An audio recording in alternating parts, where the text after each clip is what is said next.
ये जो इम्पोर्टेंट प्रकरण हुआ है इसके संबंध में कल आप लोगों से हमने प्रेस नोट के जरिए भी शेयर किया था और कई साथियों से कई चैनल से फ़ोन पे बात हुई थी, फ़ोनोग्राम पे भी मैं जुड़ा था। शुरुआत में सबसे महत्वपूर्ण जो है ये मैं आपसे और आपके ज़रिए लोगों से कहना चाहूँगा कि किसी भी भ्रष्टाचार की शिकायत पर ज़ीरो टॉलरेंस की नीति से काम करने के लिए ब्यूरो और सरकार कटिबद्ध है। ये हम बार बार कहते हैं और इस केस के ज़रिए भी हम लोगों से कहना चाहते हैं और जो कैंडिडेट्स हैं एग्ज़ाम के कि इस तरीके के किसी झांसे में नहीं आए।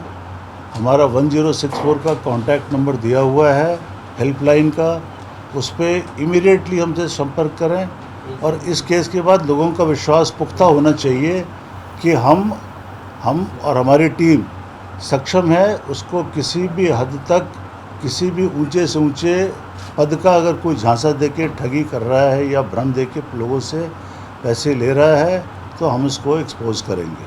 सबसे इम्पोर्टेंट तो ये है क्योंकि आज कई भ्रांतिपूर्ण मैंने रिपोर्ट कहीं पढ़ी कि लोगों को भ्रम है कि ऐसे हो रहा है और अब तक जो हमारी तफ्तीश हुई है उसमें आरपीएससी के कल के बाद आज तक अभी भी जितनी इन्वेस्टिगेशन हुई है, पूछताछ हुई है, उसमें आरपीएससी के किसी सदस्य का, किसी अधिकारी का, किसी भी कर्मचारी का न तो कोई संपर्क इन लोगों से होना स्थापित हुआ है, न आरपीएससी से कोई सूचना, कोई दस्तावेज किसी भी परीक्षा के संबंध में इनके मार्फत से लीक हुआ हो ऐसा सामने आया है।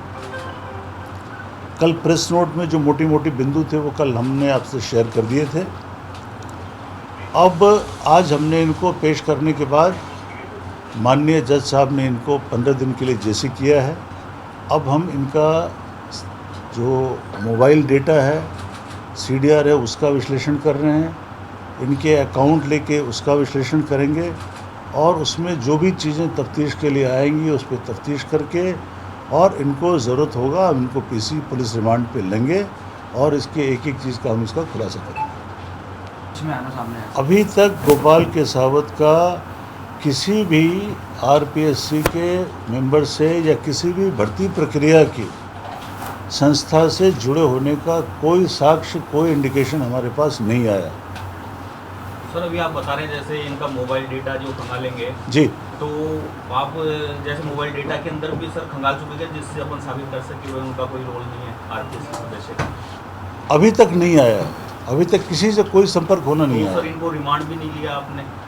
मैं कह रहा हूँ अब दो महत्वपूर्ण चीज़ जिसका विश्लेषण हमें करना है और जिसके लिए हम इनको जब ज़रूरत पड़ेगी हम रिमांड पे लेंगे। इम्पॉर्टेंट ये है इनके बैंक अकाउंट का विश्लेषण करना और इनके आपस में इन दोनों तीनों का आपस में संपर्क, मोबाइल पे व्हाट्सएप पे क्या संपर्क और कनेक्शन क्या रहा है और बाहर किसी से संपर्क अगर रहा हो तो। मोटा मोटा तो ठगी का मामला है टोटल अभी मोटा मोटा ठगी का मामला। तो एसीबी इसमें इन्वॉल्व कहाँ से हो गई और एसीबी अगर इन्वॉल्व हो भी गई तो हाँ, उसको ट्रांसफर करके संबंधित थाने को केस क्यों नहीं दे देती जब ये ठगी का ही मामला है? तो अभी तक ठगी का मामला है लेकिन ठगी लोक सेवक के जरिए काम कराने के नाम पर लिया गया है।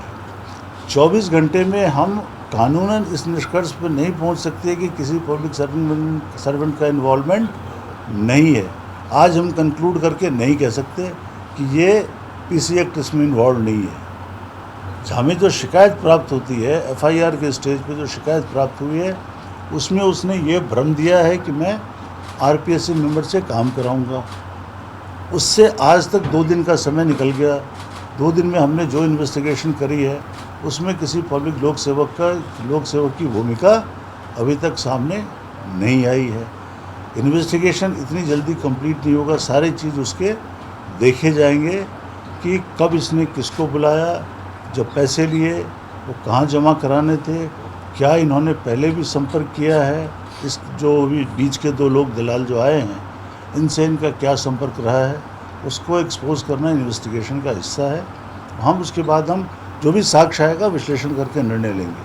सर और भी लोग हो सकते हैं क्या इसके शिकार? ऐसा कुछ आपकी कार्रवाई के अंदर इन्वेस्टिगेशन में आता है? वो इन्वेस्टिगेशन में आएगा। देखो कल तो हमने केस किया है, अगर किसी का आता है नाम तो हम उनसे संपर्क करके पूछेंगे कि उनको क्या कहा गया या किसी और से।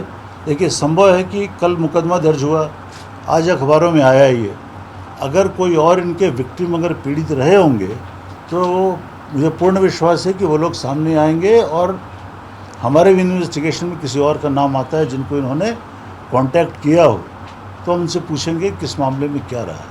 सर रिमांड क्यों नहीं मांगे? क्यों अगर कोई चेन में अगर और लोग भी तो उन्हें तो भागने का वक्त मिल जाएगा, जैसे सुरेश कांता भाग गया था। नहीं, देखिए, रिमांड नहीं लेने का कारण हमारा बड़ा स्पष्ट है कि जो इलेक्ट्रॉनिक डेटा है, जो उसके बैंक स्टेटमेंट का डेटा है, उसको एक बार हम छानबीन करके पर्याप्त सामग्री हमारे पास आ जाए ताकि जिसके आधार पर हम उनसे पूछताछ कर सकें। सर आरपीएससी सदस्य जैसे बाबूलाल कटारा हैं और और भी जो कुछ सदस्य हैं जो पहले भी संदिग्ध रह चुके हैं, तो हो सकता है अब भी चाहे बाबू कटारा से इनका संपर्क